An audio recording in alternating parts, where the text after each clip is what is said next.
Hello and welcome to this episode of Practical Wisdom with Ben Bessett. My name is Brandt Barnard. We'll be picking up with Good Listening Skills Part 2. So Ben, where would you like to take us?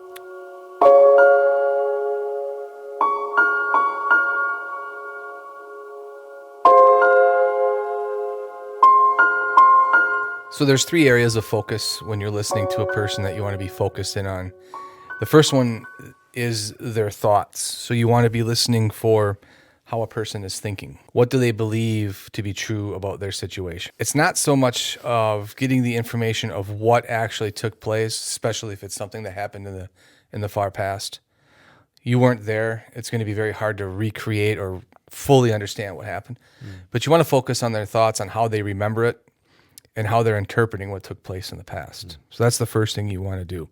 The second thing is to focus on their intentions as to why the person has done what they've done, why they have reacted in a certain way, or in the scenario that they're talking to you about, what was the motivation for why they did what they did. And the third is the emotions.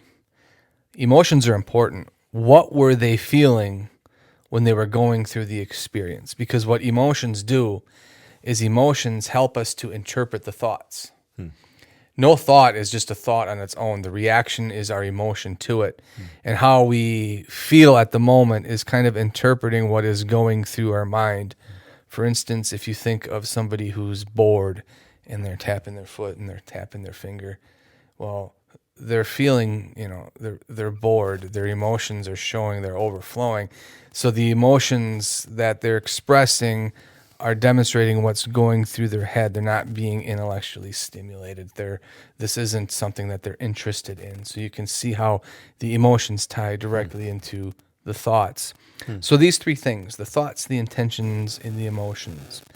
And when the person's talking, you want to understand the problem from multiple angles. So asking questions like, if they're struggling with depression, when did you first realize or notice that you're depressed?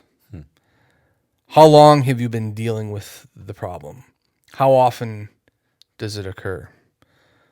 What started it, if you can remember, or if you can think back that far? What triggers it? So what brings it on? And what helps you to deal with it? So if a person's coming to you and talking, I'm sure they've gone through these questions. They may not have realized it, but they're dealing with it on their own. But they may be struggling, so they're coming to you to let you know about it so that you can come alongside with them and maybe work with them as they're going through the problems and the circumstances. So understanding the problem from every angle and also focusing on their behavior and how they're acting. Their interpretation of God, their interpretation of themselves, and their interpretation of the situation that happened.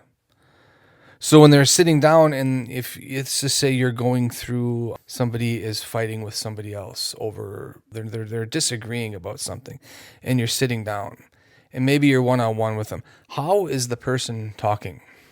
Are they talking with anger? Are they talking with fear? Are they talking with frustration? So how are they communicating the words to you? What words are they using? Are they cursing? Are they being very cryptic and hidden about what they're saying? Right? Maybe they're afraid, they're hiding something. They really don't want this to get out, or they're afraid of what the other person's going to say. So how are they communicating? What emotions are being expressed? Like I said, are they they're agitated? Are they worried? Are they concerned? Are they gossiping? So maybe they're saying things that they shouldn't. Are they looking away from you, or are they looking directly at you? Now, be careful with this one, because when I speak and I'm thinking, I will always look away from the person so these aren't automatic. You have to kind of know the person. And if sometimes, though, there are places, if somebody's telling you what happened and they're not looking at you in the eye, generally that's an indication that they could be lying.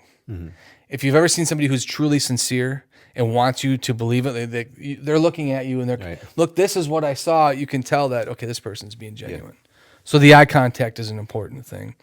And the other thing is, are they talking from the heart, or are they talking from the sore? Meaning, are they being genuine and objective, or are they being over-exaggerating and dramatic.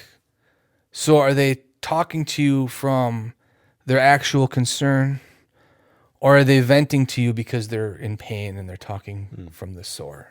Those are other things to look for. What do you do when you are in a conversation with somebody and they're looking away? You're detecting there's anger or there's something going on. Do you call them out on it, or how do you do that? Yeah, you call them out. No, I know what you're asking. I would ask about it.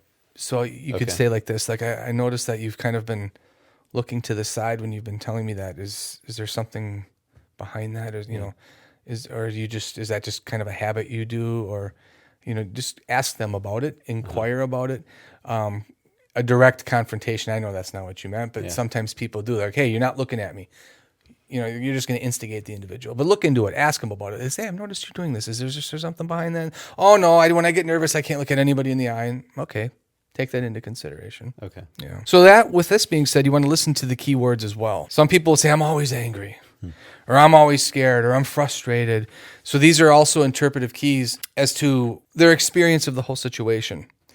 So sometimes people will say, like, why is this happening to me? Or why me and not so-and-so? It always seems like I'm getting caught into these types of situations. So what they're saying with these words is it's a habitual pattern in their life. This isn't the first time. This has been going on many times. So it's not something that's just happened once. This situation bleeds into many others. So the problem isn't necessarily their confrontation with the other individual.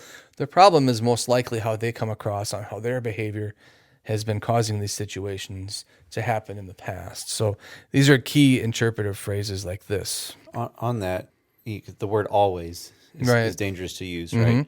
And part of our task as a brother and sister trying to help this person out is correcting their language too, right? Because we want them to speak truth. Well, it's not true that you always are angry. Right.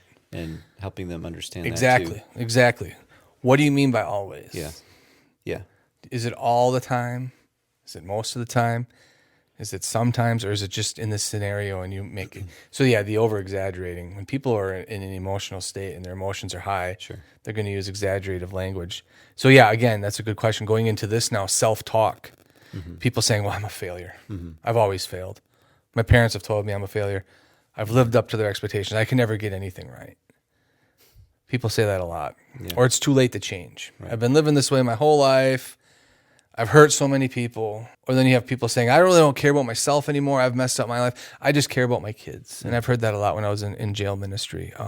It's about my kids. It's about my kids. It's about my kids. So neglecting themselves, trying to show that there's still good in them by saying, I'm just more concerned about my kids.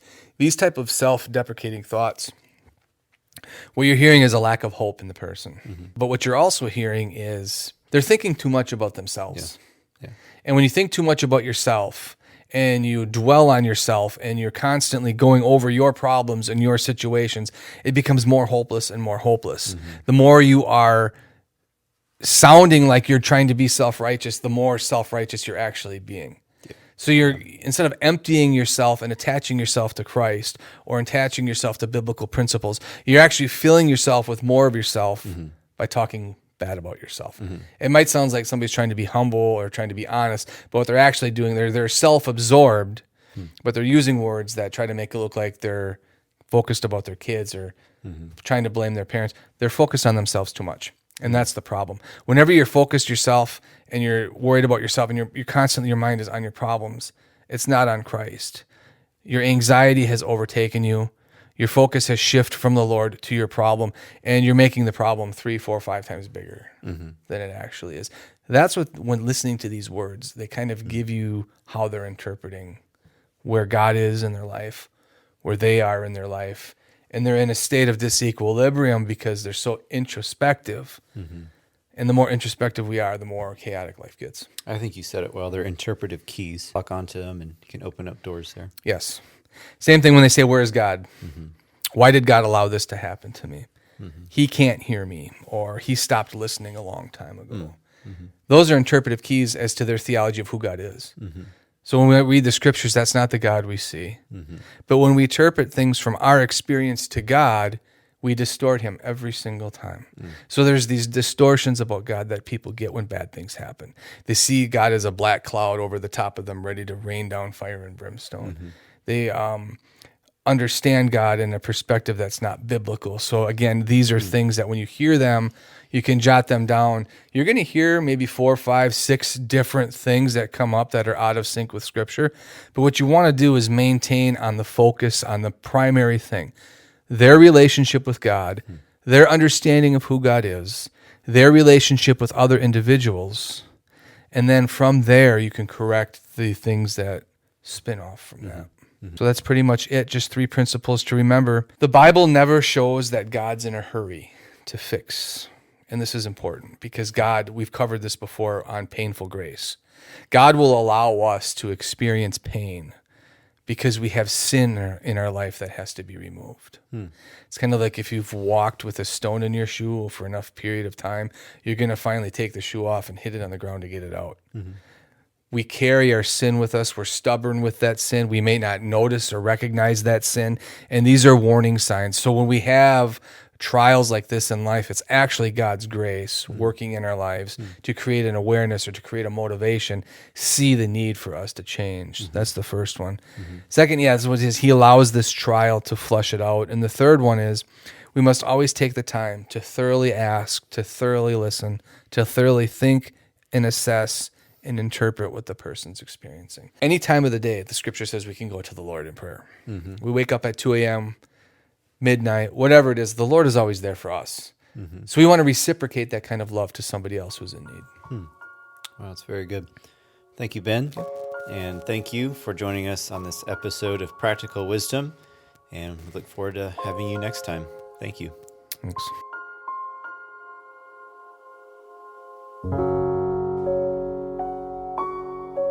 Kenny Aronoff. Kenny Aronoff. Kenny Aronoff. Oh, yeah. Get that guy a t-shirt.